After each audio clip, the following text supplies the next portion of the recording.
This is Morocco, Africa's economic engine, the manufacturing hub for the continent, and the agricultural fuel that booms the African farm. Today, Morocco stands as the largest car producer in Africa, and unlike its peers who struggle with the resource curse or political volatility, Morocco has transformed itself into a high-tech industrial engine.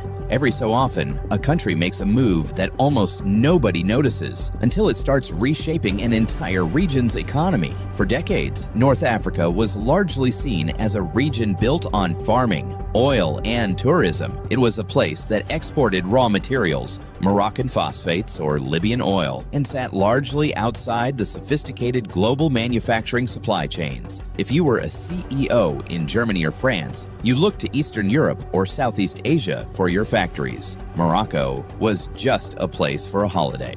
But over the past 15 years, Morocco has quietly gone in a different direction. It didn't just stumble into success, it engineered it. In a region often defined by political instability and sudden shocks, the Arab Spring, the fallout of the Libyan conflict, and the economic struggles in Tunisia, Morocco became the safe bet. It made itself predictable, dependable, incredibly easy to trade with, while Egypt, a giant of 118 million people, wrestles with currency devaluations and a debt-to-GDP ratio hovering near 90%.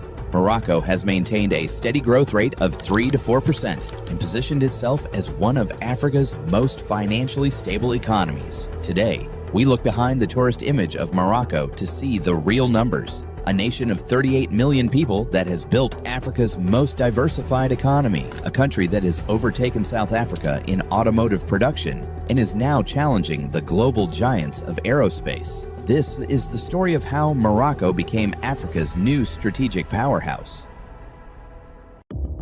To understand Morocco's rise, you have to look at a map. Its northern tip is just 14 kilometers, roughly 8 miles from the coast of Spain across the Strait of Gibraltar. This isn't just a scenic view, it is one of the world's most critical maritime choke points. Morocco realized early on that geography is only an advantage if you build the infrastructure to exploit it. While Egypt relies heavily on the Suez Canal for transit fees, bringing in roughly $9 billion annually, Morocco decided to build a port that would do more than just watch ships pass by.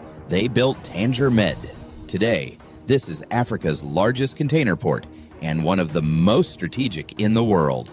In 2025, Tanger Med handled a record-breaking 11.1 million containers, an 8.4% jump from 2024. That means roughly 30,000 containers are processed here every single day. But here is the strategic difference. Unlike Egypt's Port Said, which primarily serves as a gateway for Asia to Europe trade, Tanger Med is integrated into Morocco's internal industrial zones. Morocco's planners didn't make the mistake other nations made, building industrial zones far from major ports and trade arteries. Instead, Morocco stretched its factories along the coast. A car built in the Kenitra Atlantic Free Zone can be on a ship in the morning and arriving at a port in Spain or France by the evening. This proximity has made Morocco the EU's favorite nearshoring partner. In 2024, nearly 68% of Morocco's exports went to the European Union, totaling roughly $27.8 billion. In return, the EU sent $38.8 billion worth of high-tech machinery and equipment back. This $66.6 billion trade loop has turned the Strait of Gibraltar into a high-speed industrial conveyor belt. While recent Red Sea disruptions caused by Houthi attacks forced Asia-Europe shipping to take the long way around Africa, Morocco's position at the Mediterranean's exit became even more vital. Trade didn't stop, it just tightened. Around the Moroccan corridor, this isn't just about shipping, it's about connectivity. Morocco's highway network expanded from a mere 100 kilometers in 1999 to over 2,177 kilometers today, one of the most extensive in Africa. They didn't just build roads for people, they built them for supply chains, linking every major industrial zone directly to the sea. If the ports are the heart of the economy, the automotive and aerospace sectors are the muscles. Over the last 2 decades, Morocco made a massive gamble. They bet they could compete with Eastern Europe and Turkey for high-end manufacturing, and the gamble paid off. In 2025, the unthinkable happened. Morocco formally overtook South Africa as the continent's top car maker. By early December 2025, Moroccan factories had cranked out 1 million vehicles in a single year, a staggering 79% increase over the previous year. Compare that to South Africa, which produced just 596,000 units. Morocco is no longer just assembling cars. It is an automotive hub. Today, world-class plants from Renault and Stellantis employ 250,000 people. This sector alone now contributes roughly 22% to Morocco's GDP. But what makes this strategic is the export ratio. Unlike South Africa, which consumes much of its own production, Morocco exports 80% of its cars, mostly to Europe.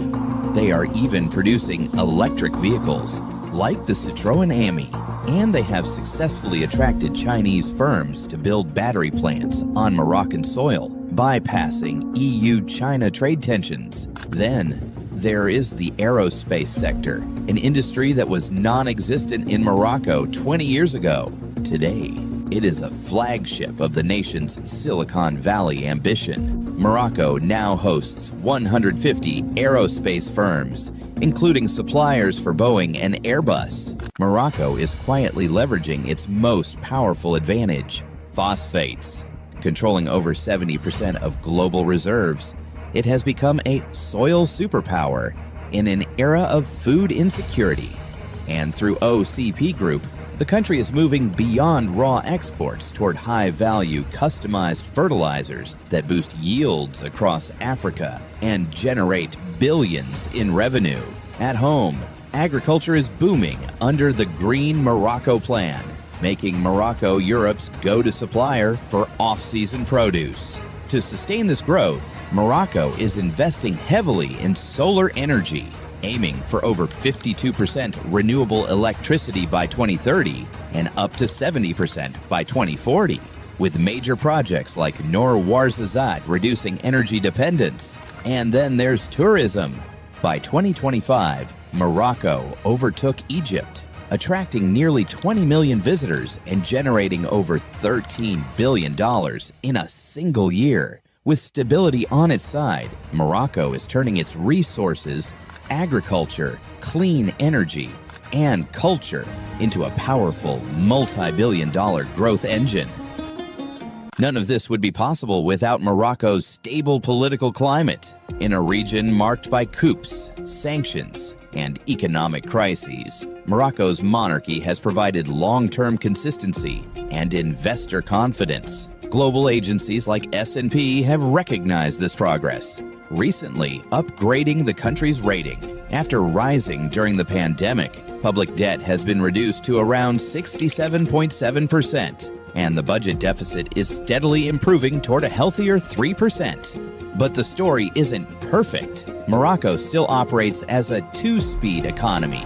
The coastal corridor from Tangier to Casablanca resembles parts of southern Europe, modern infrastructure, strong industries. Meanwhile, inland and southern regions continue to lag behind. Youth unemployment remains high at 33%, a serious challenge that requires spreading economic growth more evenly across the country. Climate pressure adds another layer of risk. As one of the driest nations in the world, Morocco faces repeated droughts that threaten agriculture, the sector employing nearly 40% of its population. In response, the country is investing heavily in renewable energy, including the Noor Ouarzazate solar complex, and expanding desalination projects to secure long-term water supply. Looking ahead, Morocco's biggest challenge is not just growth, but inclusion. It has already proven it can build one of Africa's most strategic and competitive economies. Now, the real test is turning that success into widespread job creation and opportunity, ensuring that every Moroccan benefits from the country's rise.